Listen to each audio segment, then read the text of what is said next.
Meine Jenseitserfahrung My experience of the hereafter was an experience of consciousness. And therefore, I eventually concluded that the hereafter and our consciousness are connected in one form or another. The hereafter is a form of consciousness in which we eventually rediscover ourselves again.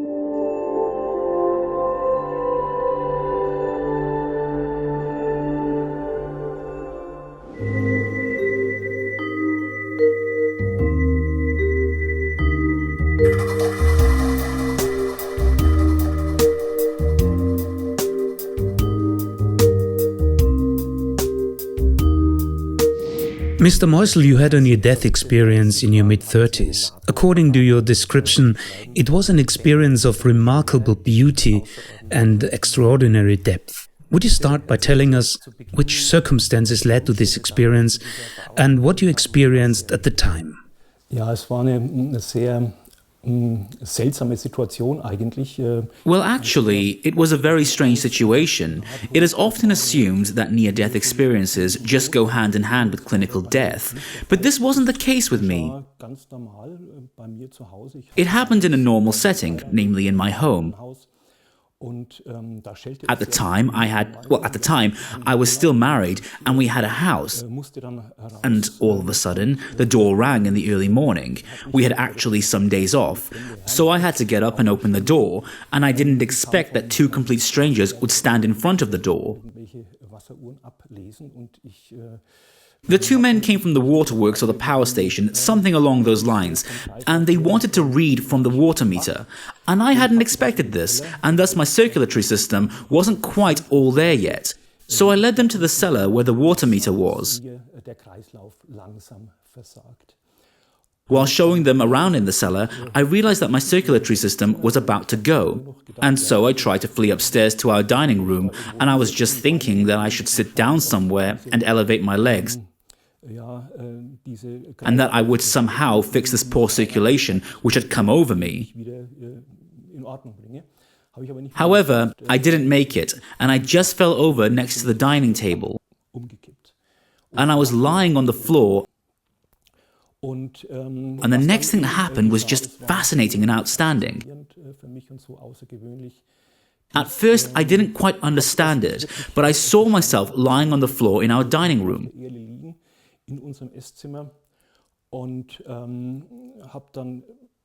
Strangely, the situation felt quite normal after a short period of time. In other words, it wasn't like I was shocked or something along those lines. I just accepted it and de facto started looking around our dining and living room. I could see a strange and grey environment. But in principle, you saw your familiar surroundings. Yes, in principle I did see my familiar surroundings, but it was like more in a diffused manner. And I was thinking, what should I do now? And then it occurred to me to leave the house. I wanted to go outside. I then saw the wall of our dining room and thought, let's go through this wall and let's take a look around outside. It might sound very irrelevant, but that is what actually happened. But then I hesitated. It was pretty clear to me that I'd be able to penetrate this wall without any difficulties. It wouldn't have been an issue at all. However, I hesitated somehow, and suddenly something came out of this wall. The wall changed somehow. It also took on a light-like, milky, foggy shape. And out of this bright white light, a light being came towards me. And that was actually the bottom line. What I experienced was so remarkable and fascinating. Das wesentlichste Gefühl, was mir dieses Lichtwesen mitgab, war eine unglaubliche Form von Liebe. Because the core feeling that this being shared with me was the incredible form of love, forgiveness and atonement. Well, I always try to describe it like that. All the burdens of life fell off, and it was such a liberating feeling. No human being can imagine that. And I don't want to talk about it for too long, but it happened to be that this light being started speaking to me. and it called me by my first name and said, "If you want, you can call it a day." This was an invitation for me to come with it, potentially to the hereafter. And it was clear to me that if I decided to penetrate this wall from which that light being had come from and had appeared in front of me, and if I decided to go to the other side, I would leave this world and my body completely and forever, and that I would go to the hereafter. Ja, dann würde ich damit diese Welt und meinen Körper komplett und für immer verlassen und würde ins Jenseits eingehen. However, it didn't come to that. Doch nicht. Of course not, because otherwise I wouldn't have been here today. Und And somehow my mind, my soul, or my consciousness might have decided against it. And maybe one of them said, "No, I'm going to stay here, and maybe I still need to fulfill a few tasks." But the main factor was that I could, or was allowed to decide freely, whether I wanted to stay in this world or whether I wanted to leave it. And the deciding factor was also this incredible feeling of contentment, this bliss that was passing through me at that moment. Light being, what should we understand by this? Was this light being in the shape of a human? Would you be able to describe this in more detail? ja, obwohl es schwierig ist, aber Yes, although it is quite hard. hatte, ich sag mal, I'd say this being had a bodily frame. ist als ob It was like the shape of a silhouette and body of a slender, tall human being that was standing in front of me. menschlichen Wesens, eines sehr schlanken, hochgewachsenen menschlichen Wesens vor mir stünde. Allerdings However, it just consisted of light. It wasn't dressed somehow, but it practically just consisted of light. But it was hazy. bestand It was the idea of a human image. That's how I'd like to describe it. It's very hard to express. Essentially, there was something like a mental and spiritual connection between the being and me. So the pictorial presentation wasn't so relevant anymore. But well in my consciousness, something like a human frame manifested itself. I think that to a certain extent, the images that we take with us from our humanly life into the hereafter play a role as well. werden auch eine gewisse Rolle spielen. In retrospect, I didn't have any religious connection or anything along those lines. Keinen religiösen Bezug, Meaning, I didn't really draw a connection to a Christian belief system, wo das mit meinem but instead, it was a situation completely secluded from a religious or ecclesiastical background. von religiösem Hintergrund, von kirchlichem Hintergrund There, it didn't matter anymore. Rolle mehr. And only in retrospect, I try to process these things and think about them again. Zu verarbeiten und da nochmal drüber nachzudenken. I felt it was a divine grace that allowed me to see this part or area, or practically invited me to it. But I didn't connect this experience with religions or worldly religions. This just was not the case. When you think of the love that you felt, did you get the impression that this love came from the light being, or that it was connected to this light being? Well, yes, it was really like that. When the light being appeared, this deciding factor happened. At that moment, I felt this bliss and that all the burdens of human life fell off. Dieses Abfallen der menschlichen Lebenslast, sage ich mal, dieses Freisein, dieses komplette This feeling of freedom and being set free from everything. alles At that moment, actually everything became irrelevant. man auf dieser Welt I was free from all those mental burdens that you carry around in the world, that you take with you. sich führt. Und, And that was the beauty of it and the liberation. aber wie gesagt, es ist tatsächlich so, dass But as mentioned before, it wasn't like there was a religious background connected to this experience. nicht so Meaning, it wasn't as if I could or as if I had to take on an ecclesiastical, Christian, or any other religious standpoint. hätte einnehmen können oder müssen. It was completely detached from these things. You mentioned that quite quickly you viewed this out-of-body state as something natural. Selbstverständliches betrachtet haben. At this moment, was it normal for you to see life in a bigger overall context? Gesamtzusammenhang That you were connected to a bigger being that you had already always known? haben. Did you have such perceptions as well? Ja, Yes, these did exist as well. Actually, I was a bit irritated at the beginning, but this irritation disappeared relatively quickly. I perceived the situation as something relatively normal rather quickly. And I also thought about my next possible actions quite normally, and what I should do with this situation, what I should do now. And thus I looked around our room accordingly, while the things that had been visually in front of me, such as my body, etc., all those things moved further and further away. They practically drifted away and became smaller, more unreal and more irrelevant, and therefore I more or less let myself be guided by the situation. As mentioned before, I experienced the situation with the light being, and from that point on, everything went on a course I couldn't or didn't want to influence anymore. That's the way it was. Well, I don't know how to express this in any other way. It was beautiful. It was impressive. There was such an overflow of emotions and feelings in me that everything else became irrelevant and secondary all of a sudden. I didn't think about these things anymore. I'm struggling for words. It doesn't work when you try to put such moments into words and images. We can only use images that we're familiar with in this world, and these images practically don't do this any justice. And therefore, I have to leave many things open and can't express things the way I'd like to express them. I tried to do that when I was writing my book, though. I described this near-death experience over several pages and almost failed when I was in the process of writing this one chapter. I discarded, rewrote, and reformulated it several times. You don't know how much I struggled to put this in words because I didn't want to misrepresent this topic, or I almost want to say desecrate this topic.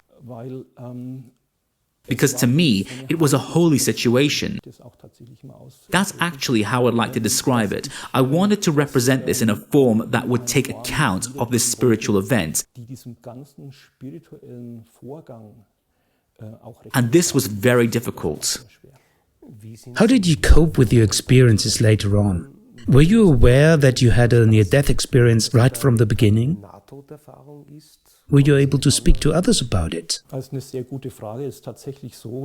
This is a very good question. Actually, I ran into a lot of difficulties. Firstly, I didn't really interpret it as a near-death experience because I hadn't really dealt with the topic of near-death experience before. I just heard about it in passing, that something like this does exist. But I couldn't really categorize it at first. For me, it was just a wonderful experience, and at first it wasn't really important to me to define it according to human and scientific parameters. However, I started dealing with this topic in more detail and eventually thought, well, you just had a circulatory collapse. That's what the doctor had diagnosed. Well, could this really have been a near-death experience? In order to have that, don't you have to be clinically dead and be in hospital? How would I know reanimation and all the other shebang? However, I started reading more about the subject and quickly realized that in fact I'd had a near-death experience. You don't have to be dead in order to have a near-death experience. This was the first question, and the second was, how did I cope with it in front of the people around me? I carefully, so to speak, tried to open up to the people who were close to me and confide in them. But I'd never experienced that much lack of understanding and rejection as during that period of time. I had the feeling that people viewed me as a mentally ill person based on the motto, now he's completely losing it. I'd probably always been somebody who didn't react to things quite normally, and I always used to go my own way. A nonconformist. Yes, a nonconformist. I think that's what you could call it. And thus, I quickly stopped such conversations and gave up on them. And so for a while, I kept this topic close to my chest.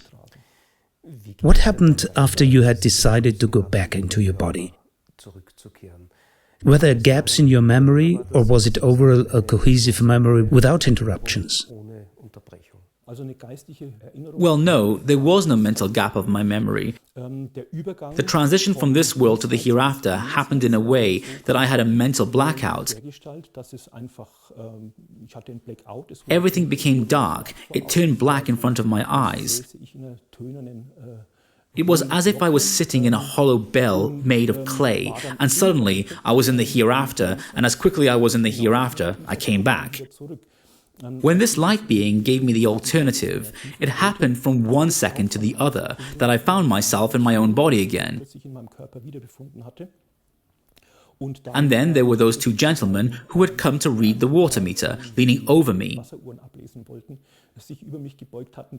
They'd been looking for me, found me lying there, looked after me, called for my wife, and so on and so forth. And well, then they shook me until I woke up and regained my consciousness. And all of a sudden, I was back again. And you were able to remember all the things that you just told me immediately after waking up? Yes, I could see it so vividly in front of me. And it was so impressive and powerful.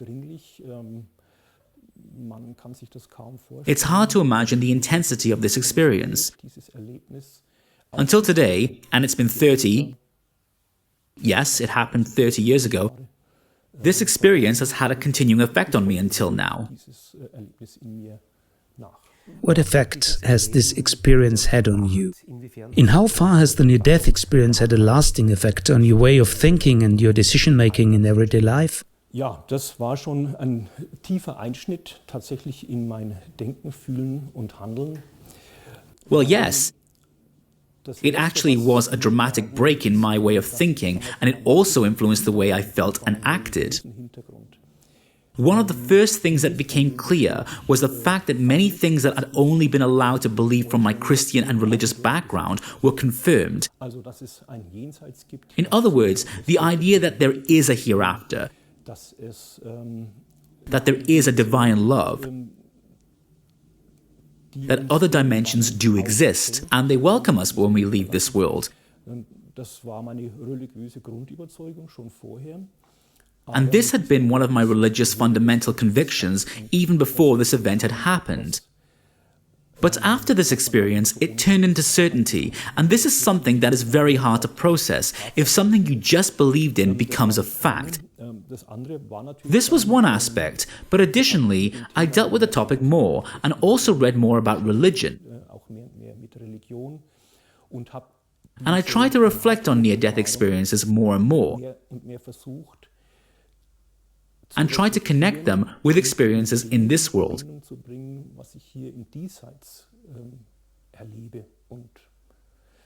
And this led to, after a long period of time, this is something I should mention here, I decided to write a book about it. However, it wasn't a book just about near-death experiences, but I wanted to study these things from a philosophical and religious angle, and I tried to question religious and philosophical issues due to my near-death experience. And this was a very moving and very interesting process. If I may say so, your book is a very impressive outcome of your efforts to connect your near-death experience to a more wide-ranging ideological background. If we talk about the keyword philosophy, what is your resume? Which philosophers and which philosophical ideas have impressed you the most? Die Philosophie ist ja nun ein sehr, sehr weiterreichendes Feld. Well, philosophy is a wide-ranging field, and we can agree with various opinions, whether it is nihilism by Nietzsche or atheism by Feuerbach. And at first, it was quite hard to choose which direction I wanted to take. However, this near-death experience equipped me with a certain background and enticed me to look specifically for philosophers that dealt with this field, and thus I mainly found Plato, who'd already written papers about this topic in 300 to 400 BC. And that was extremely interesting for me. Also, his works were compatible with my experiences, so this philosopher grabbed my attention. So I read Plato's works very intensely, and after that I also moved on to his successors, the Neoplatonists, and then I realized that many things that I'd experienced during my near-death experience and the spiritual knowledge that I'd gained, I realized that these things had already been identified and written down, and this was extremely fascinating for me. The title of your book is called Hereafter and Consciousness. These are both very controversial terms that are not agreed on in our materialistic and naturalistic sciences. What do these terms mean to you? Do you see a connection between consciousness and the hereafter? Ja, das ist ein ganz, ganz wichtiger Punkt, den anzusprechen. Yes, it is an important point to address because drawing a connection between these two is also the essence of my book. Look at science. It claims that consciousness stems from our material existence, from our brain. We wouldn't have a consciousness if we didn't exist as physical humans. However, for me, it's the other way around. For me, consciousness is the deciding factor. We are by nature a spiritual being and not a material being, and everything can be created by consciousness. And thus, I finally came to the conclusion that the hereafter and our consciousness are connected somehow. There is a causal connection, and as I was thinking about it, and also because of my philosophical views, I came to the conclusion that consciousness and the hereafter are about the same. As soon as we are in the hereafter, we are just consciousness. We are only spiritual beings. We are completely dematerialized. We are not a physical being anymore. We are just pure being.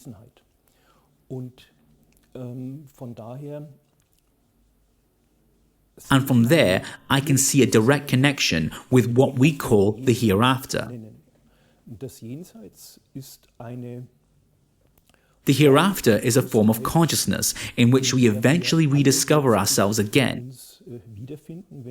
When we leave behind the material, I'd also like to call it the virtual world, the world that we experience here. When we leave behind this world, then we rediscover ourselves again in the consciousness of the hereafter. Questions regarding the hereafter are usually attributed to the area of religion. That's entering dangerous ground. Religion gives many people hold in life. From another point of view, religion can also be viewed as a prison.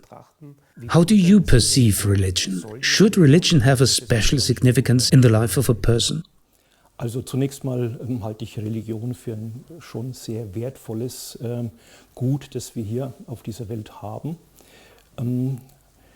Well, first of all, I view religion as a valuable good in this world, because religion eventually inspired me to choose a spiritual path that helped me to take a path which showed me that this world isn't everything and final.